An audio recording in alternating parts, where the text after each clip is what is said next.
Bonjour à tous.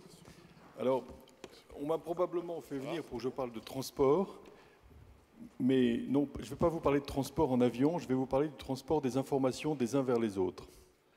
Je vais essayer de vous faire un éloge de l'échange. Ah, pardon.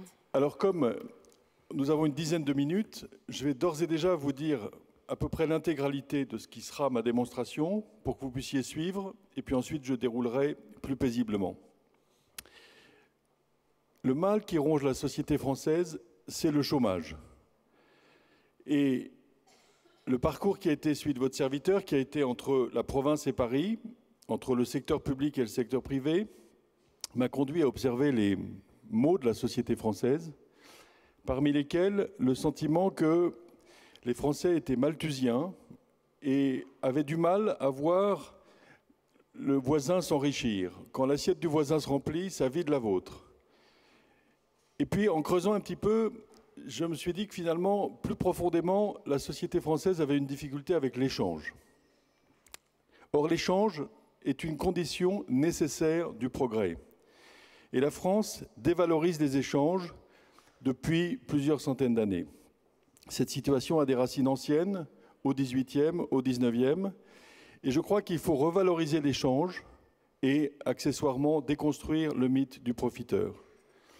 Et en conclusion, je vous indiquerai pourquoi, me semble-t-il, il faut revaloriser le contrat, il faut revisiter la notion d'intérêt général, il faut modifier notre façon de concevoir le service public pour remettre la personne au cœur de la société plus que l'individu.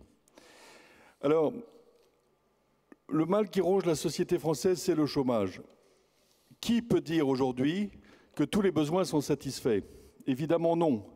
Des besoins de service à la personne, des besoins d'éducation, des besoins de nourriture au quotidien même. Et pourtant, toute une offre de travail se trouve non satisfaite et de très nombreuses personnes se vivent sans aucune utilité sociale. Cette absence d'appariement entre la demande sociale et l'offre de travail est un drame de la société française qui me paraît résider notamment dans la dévalorisation de l'échange. L'échange matériel, bien sûr, mais aussi l'échange des informations, la transparence et l'absence de discours opaques qui dissimulent des rentes. Alors, d'abord, premier point, l'échange est une condition nécessaire du progrès. Puisque le progrès, c'est nous, c'est au fond l'objectif de ma petite intervention, de vous convaincre qu'il faut valoriser l'échange. D'abord, une conviction, je dirais, avec un mot un peu pompeux, une conviction anthropologique. Il me semble que les humains ne peuvent pas être heureux si on ne leur demande pas de donner quelque chose personnellement. Et je vais aller chercher une référence un petit peu ancienne, mais lorsqu'il quitte les Éphésiens, saint Paul dit dans les Actes des Apôtres, il y a plus de bonheur à donner qu'à recevoir. Et je pense que cet enclenchement du don, qui, comme l'a dit un intervenant précédent, engendre la spirale du contre-don et l'espèce de mouvement perpétuel don-contre-don, comme l'a bien expliqué l'anthropologue Mauss dans son éloge du don, cette mécanique du don est en réalité une énergie renouvelable qui peut permettre à chacun progressivement de faire ses propres arbitrages et de faire des choix. Or, je pense que cette nécessité pour chacun d'être en mesure de faire des choix et de savoir à qui il veut donner, comment il veut donner, rend crucial l'enjeu de l'éducation, puisque vous le savez, ça n'est que lorsqu'on donne aux jeunes, dès le plus jeune âge, confiance en eux, qu'ils sont ensuite capables d'alimenter cette faculté de donner. Je ne vais pas vous faire une théorie d'économie, mais chacun sait que Smith et Ricardo ont expliqué par la théorie de l'avantage comparatif, qui visait à montrer combien le Portugal était beaucoup plus prospère s'il vendait son Porto aux Anglais et qu'il achetait du drap qui est plus facile à produire en Angleterre qu'au Portugal et Porto qui est plus facile à produire au Portugal qu'en Angleterre, eh bien les Portugais se portaient beaucoup mieux en achetant du drap en Angleterre et en vendant du Porto que s'ils consommaient eux-mêmes leur Porto. Voilà pour le principe. Maintenant, la France. Eh bien, je pense qu'un des handicaps de la France, c'est le fait qu'on a de façon relativement systématique, dévaloriser le commerce. Et nous avons, dans les grands mouvements commerciaux du XVIe siècle et du XVIIe siècle, pris une part beaucoup plus faible que notre PIB, à l'envers du Portugal ou de l'Espagne. La France est une société aristocratique dans laquelle, dès que vous étiez anobli, il était important d'arrêter de faire du commerce. Vous dérogiez. La noblesse était une caste, vous y rentriez, mais vous n'en sortiez pas. Et la société était figée. Dans cette perspective, les philosophes français ont été conduits à valoriser une espèce d'état de nature des humains.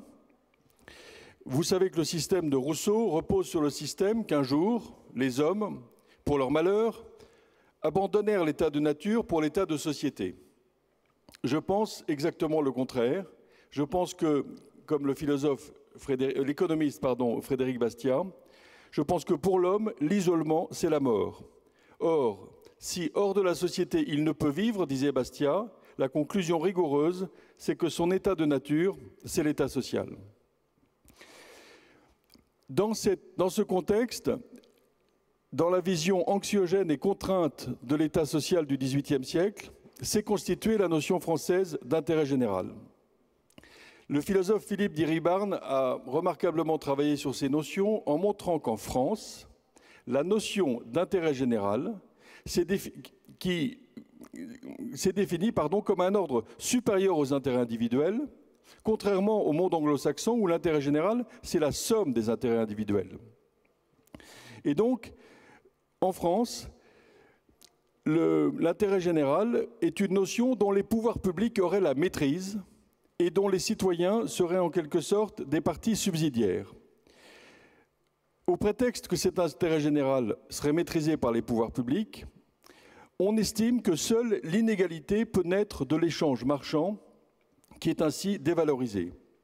Et les pouvoirs publics décidèrent d'empêcher les parties de contracter librement au profit du bien commun ou décidèrent de s'intercaler entre les citoyens afin qu'on ne laisse pas l'échange entre les particuliers créer des situations d'inégalité qui seraient défavorables. La conséquence dommageable de cette situation est probablement la part très importante qui a été prise par l'État dans la sphère publique. Vous savez qu'avec 57% de dépenses publiques par rapport au PIB, la France est le record du monde de la socialisation des dépenses. Alors, je dirais que, pour ne pas être pessimiste, nous sommes en train, collectivement aujourd'hui, de réaliser qu'il faut changer notre rapport à l'État. Et vous entendrez cet après-midi Elisabeth Lulin, qui a travaillé sur le service public 2.0, dans lequel on montre qu'il faut que les citoyens soient co-constructeurs du service public et ne soient plus des consommateurs. Il faut qu'ils soient des consommateurs en exprimant mieux leurs besoins et en pouvant améliorer le rapport coût-efficacité du service public. Il me semble que dès lors qu'on accepte de déconstruire le mythe du profiteur et de déconstruire l'idée que lorsque le voisin s'enrichit, cela nuit à la société, dès lors qu'on accepte de faire le constat que le travail est essentiel pour nos concitoyens, comme ils le disent d'ailleurs dans les sondages. Lorsque vous interrogez nos concitoyens, le travail est associé à des mots tous positifs, motivation, fierté, et le stress et l'angoisse viennent très loin derrière. Il y a donc véritablement dans notre pays un attachement au travail, et pourtant nous avons plus de 11% de chômeurs. Cette appétence pour le travail nécessite la possibilité d'échanger librement. C'est la raison pour laquelle il me semble capital de favoriser l'échange à tous les niveaux et donc de faire reculer un petit peu cette place prééminente comprise les pouvoirs publics par la loi au détriment du contrat. Il faut acter la revalorisation du contrat, rendre les individus plus maîtres de leurs décisions et favoriser les possibilités d'échanger en combattant les externalités négatives lorsqu'elles apparaissent, mais en n'interdisant pas, a priori, l'échange entre privés au prétexte d'une inégalité supposée. Pour conclure, je dirais qu'il s'agit de redonner à la société l'idée que les personnes sont reliées les unes aux autres et ne sont pas des individus. Certaines frayeurs que je me suis aperçu que c'est dans les années 30 que ce courant visant à revaloriser la personne au détriment de l'individu, qu'on appelait le personnalisme, est survenu. Les années 30, finalement, c'est le milieu d'une crise très difficile. C'est quelques années avant le drame de la Deuxième Guerre mondiale et il est entre nos mains aujourd'hui d'éviter que tout cela ne se reproduise. Merci beaucoup.